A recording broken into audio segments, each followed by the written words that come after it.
Bagaimana cara mengecek apakah NIK saya terdaftar sebagai daftar pemilih tetap, DPT, Pilkada 2024?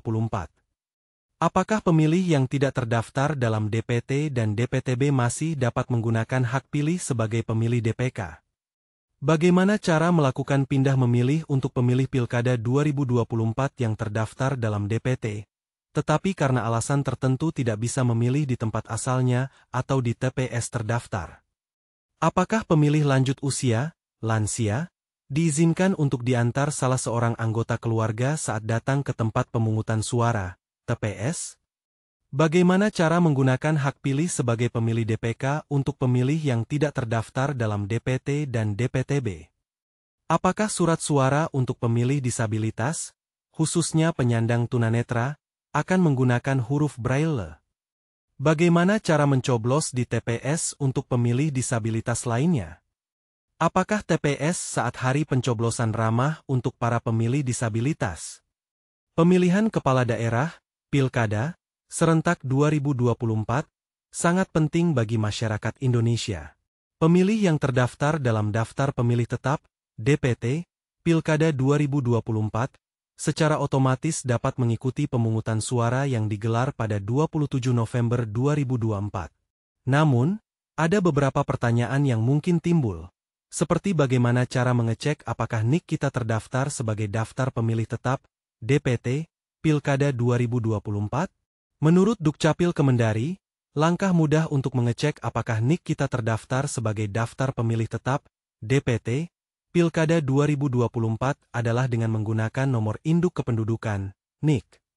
Kemudian, kita harus memastikan bahwa NIK kita terdaftar dalam DPT Pilkada 2024.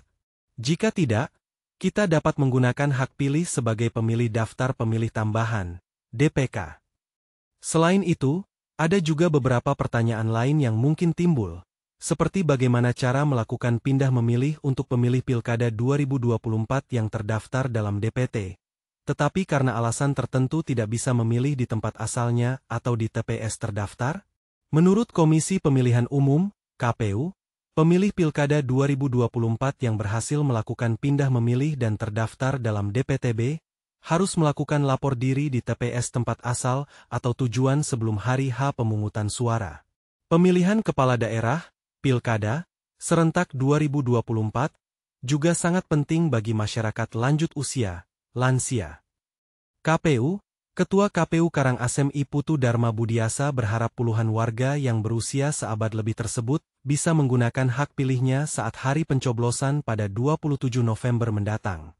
Kami tetap berharap mereka mau hadir untuk menyalurkan hak suara mereka saat hari pencoblosan, kata dia. Pemilihan kepala daerah, Pilkada, serentak 2024, juga sangat penting bagi masyarakat disabilitas. KPU Karangasem memastikan TPS saat hari pencoblosan ramah untuk para pemilih disabilitas. Selain itu, surat suara untuk pemilih disabilitas, khususnya penyandang tunanetra, akan menggunakan huruf Braille. Pemilih disabilitas lainnya juga bisa datang langsung ke TPS saat hari pencoblosan. Dengan demikian, sangat penting bagi masyarakat Indonesia untuk memahami cara menggunakan hak pilih sebagai pemilih DPK untuk pemilih yang tidak terdaftar dalam DPT dan DPTB. Oleh karena itu, mari kita menggunakan hak pilih kita dengan bijak dan seimbang.